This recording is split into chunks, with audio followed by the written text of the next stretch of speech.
Hello guys, it's me Tori and welcome back to my channel for another video. So today I thought I would attempt a very difficult challenge that I set for myself. And the challenge was to try and create a fully functional house but only using 15 tiles, which obviously wasn't going to be easy from the get-go. And I had to change the shape of the house a little bit. I wanted it to be an interesting shape, but equally not an ugly shape at the same time, and decided to opt for using a bunk bed. Of course, ultimately, now is probably the best time to do a challenge like this, now that we have bunk beds.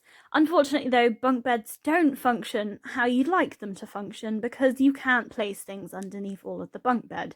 I mean, you can place them underneath part of the bunk bed, under the first tile, I think it is, but not under all of it. And if you put it too near the ladder, then your sim can't get on top of the bunk bed.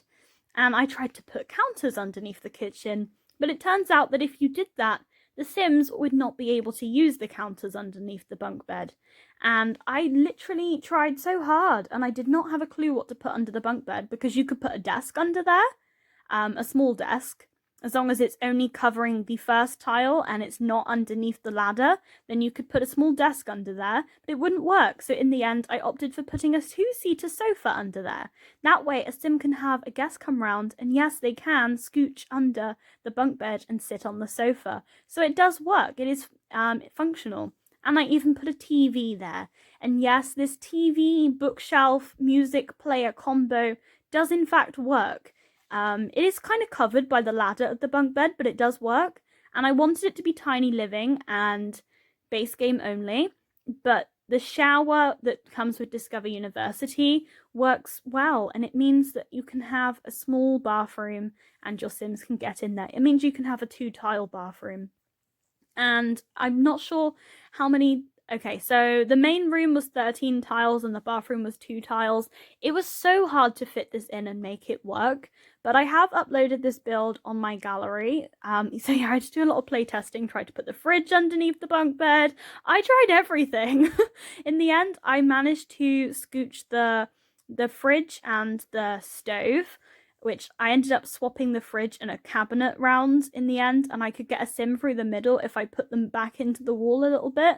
It's fine because I didn't put them back into the wall so much that you can see like them clipping through the outside, so it kind of works and your sims can get through there. In the end, I had to move the stove back a little bit more because it meant that I couldn't cook things in the stove. I could still do the chopping, but I couldn't cook anything. And I'm just trying to make everything look more aesthetic in this house. Because although it is an extreme tiny home, like a tiny home on an extreme scale, I thought, well, that doesn't mean it has to look bad, you know? So I made everything pink, because who doesn't love pink? And I've just become obsessed with building pink things in The Sims. I don't know, I've just become kind of obsessed with it, I guess.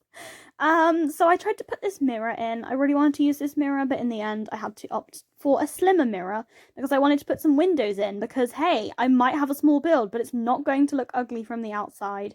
And with this house also, I didn't realise, but obviously building a small house means that it's going to be cheap. You know, you can use nice little bunk beds and nicer columns and stuff around the outside. Things that you wouldn't normally use on a starter home, but because it's small, you can get away with it.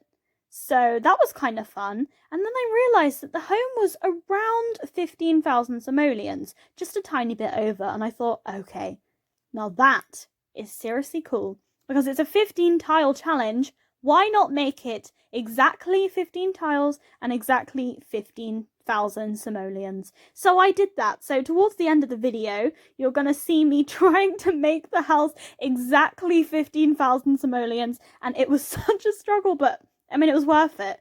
I was just sat there being like, come on, come on, come on, come on. You can be 50,000 simoleons. Come on. Yes, you can. And I was like, yes, I got 15,000 simoleons. And I was like, yes, I'm so clever. Look at me, I'm so smart. Look at the things I waste my time on. Wow, am I so dumb? Oh my god. So yeah, I'm just making everything bright and nice. And I mean, it's nice for a starter home. Like the stuff that we've got in this house, kind of nice. So, you mean you sacrifice on space to have nicer stuff. And then I just got a load of debug plants out so that I could do some landscaping. And the landscaping kind of is weird. It reminds me of the type of landscaping that you would have in Sulani, but I think it looks fine. I don't know. I put some palm trees up and then I just dotted loads of flowers around. But the landscaping, because I got it from Debug, it's all free. So, I mean, if you want to try with Debug landscaping, I would definitely recommend. You can go through the whole Debug menu and you can get landscaping for free. Otherwise, plants cost like 40 simoleons. And yeah, that doesn't seem like a lot. But when you start doing loads of landscaping, that soon racks up. So getting it for free would be good. So if you don't know, type in bb.show hidden objects and then bb.show live edit objects. And then if you want to scroll through the debug menu, you go in the search bar and type 2 stars and then you will get to the debug menu. So, I mean, that's kind of fun to scroll through. I do recommend using a proper like scroll wheel mouse. I have a laptop, so I sometimes just use my touchpad to look for stuff, and that can be a nightmare, like today. And I'm just doing some terraining because I just wanted to finish this off and make it look good. Whether it looks good, I don't know. I mean, it looks fine for a house that's 15,000 simoleons. And I put some planter boxes in, and here you'll just see me desperately trying to make the house 15,000 simoleons. I'm changing up the floors.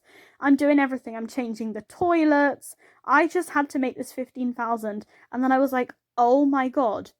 All the items in The Sims 4 either end in a 0 or a 5. And my house is like 14,000 something and 7. How am I going to get this house at 15,000 simoleons? So then I was desperately looking for wallpapers. I mean, I really got too invested and it's kind of embarrassing. But I was looking for wallpapers that were less than 4 simoleons per wall. And I was like, there's one that's, no, I think I got like a 2 simoleon wallpaper or something. I can't read what that says, it's too small. But I ended up doing something that was like 2 more simoleons more expensive each wallpaper, and it meant that I had a house on an even number. Wait, 5's not an even number. But because it ended, my total ended in a 5. Oh god, I'm being like too technical, this is annoying. It meant that I could then get my house to potentially 15,000 simoleons. So then I was trying to add stuff and take stuff away and try and add up in my head what it would take for me to get to 15,000 simoleons. And yes, that might have been sad and maybe not the best use of my time, but now I have a 15-tile tiny home that's 15,000 simoleons. And if you want to download this home, it is on my gallery. My origin ID is ToriFoxx. Please don't forget to like and comment and subscribe, and I will see you guys next time.